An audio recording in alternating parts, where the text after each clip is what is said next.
Office ঘেরাও করেছেন? আপনারা হয়তো অবগত আছেন, আমরা বিগত 1 মাস ধরে আমরা আন্দোলন করতেছি আমাদের 6টি দফা নিয়ে। আমাদের 6টি দফা হচ্ছে প্রথমত আমাদের স্বতন্ত্র একটা পরিদপ্তর দরকার।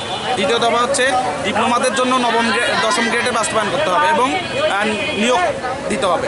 আর হচ্ছে যারা হচ্ছে বিএসসি করতেছে তাদের জন্য 9ম গ্রেড বাস্তবায়ন এবং নতুন পদ সৃজন করতে হবে।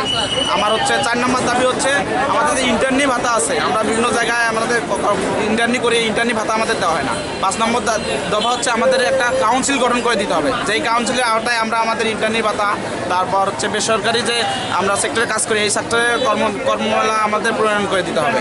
আর 6 দফা সর্বশেষ 6 দফা হচ্ছে আমাদের একটা ঢাকা আইএসটিকে মেডিকেল সায়েন্স অ্যান্ড টেকনোলজি বিশ্ববিদ্যালয়ে রূপান্তর করতে হবে। মূলত আমাদের এই 6টি দফা, আমরা এই 6টি দফা নিয়ে বিগত 1 মাস ধরে আমরা আন্দোলন করতেছি। প্রথম অবস্থায় আমরা ক্যাম্পাসে আন্দোলন করেছি, আমরা রাস্তা অবরোধ করেছি, শান্তিপূর্ণ অবরোধ করেছি। তারপর আমাদের দাবি যখন মানা হয় নাই আমরা রাস্তায় নেমেছি। আমরা সিভিল সার্জন বরাবর স্মারকলিপি জমা দিয়েছি, ডিসি অফিস বরাবর স্মারকলিপি জমা দিয়েছি। তারা আমাদের শুধু মুখে আশ্বাস দিয়েছে, এখন পর্যন্ত আমরা কোনো বাস্তবায়ন পাইনি। যার কারণে আমরা আজকে সেই পরিপ্রেক্ষিতে আমাদের কেন্দ্র কমিটির নির্দেশনা মোতাবেক আমরা সিভিল সার্জন অফিস ঘেরাও কর্মসূচি আজকে নিয়ে এখানে অবস্থান করতেছি। ওনারা যতক্ষণ আমাদের লিখিতভাবে কোনো আশ্বাস না দেবে আমরা এখান থেকে উঠবো না ইনশাআল্লাহ।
যৌক্তিক দাবির প্রতি একমত এবং সেই বিবৃতিও আমি দিয়েছি এবং আমি ডিসি মহোদয়ের সাথেও কথা বলেছি। ডিসি মহোদয় কালকে তোমাদের প্রতিনিধিদের নিয়ে স্বাস্থ্য শিক্ষা সচিবের স্যারের সাথে কথা বলবে। আর হলো আমি ডিজি স্যারকে নক করছি, দুই ডিজি স্যারকে ফোন দিয়েছি, প্রায় 4 বার করে। একজন ঊর্ধ্বতন কর্তৃপক্ষকে এতবার ফোন দেওয়া যায় না। তা আমি ফোনের অপেক্ষায় আসছি, তারা যদি কল ব্যাক করে তোমাদের দাবির কি অবস্থা এটা আমি জানবো। আমি একজনের ফোন নাম্বার নিয়েছি, ওনারা যখন ডিজি স্যার যখন আমাকে ফোনে জানাবে সেটা আমি মেসেজটা কনভে করে দিব। আমি শিয়াবের নাম্বার নিয়েছি, না হ্যাঁ শিয়াবের নাম্বারটাই নিয়েছি, সেটা আমার ডিজি স্যার যখনই ফোন দেবে আমি তাকে ইনফর্ম করবো। জি ধন্যবাদ।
সবাই মিলে একই সুরে কয়েক দফা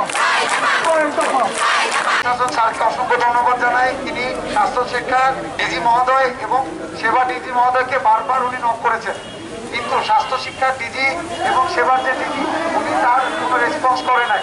কেন্দ্রীয় নির্দেশনা মোতাবেক যতক্ষণ পর্যন্ত না স্বাস্থ্য শিক্ষা ডিজি এবং সেবার ডিজি যতক্ষণ পর্যন্ত না তার মন্তব্য জানাবে ততক্ষণ পর্যন্ত আমরা এখানে অবস্থান করবো। এটা যদি রাত পর্যন্ত হয় তারপর আমরা এখানে অবস্থান করবো। পর্যন্ত না কেন্দ্রীয় নির্দেশনা আসবে না ততক্ষণ আমরা এখানে করবো না। বিগত একটি মাস ধরে এই যে শিক্ষার্থীরা বারবার রাজপথে আন্দোলন করতেছে, স্বাস্থ্য শিক্ষার ডিজি এবং সেবার ডিজি তাদেরকে আমরা কিন্তু বারবার স্মারকলিপি দেওয়া হয়েছে, তারা অবগত আছেন। আজকে যে কর্মসূচি ডিজি মহোদয়ের অবগত, তিনি যদি অ্যান্সার না দিতে পারত তিনি কিন্তু অবশ্যই তার প্রতিনিধিকে দিয়ে কথা বলাইতে পারত। প্রত্যেকটা স্বাস্থ্য শিক্ষা এবং সেবার ডিজি বারবার আমাদেরকে আশ্বাস দিয়েছে, আজকে অন্তত আমরা সে আশ্বাস পাবো না। সে নির্দিষ্ট আমাদের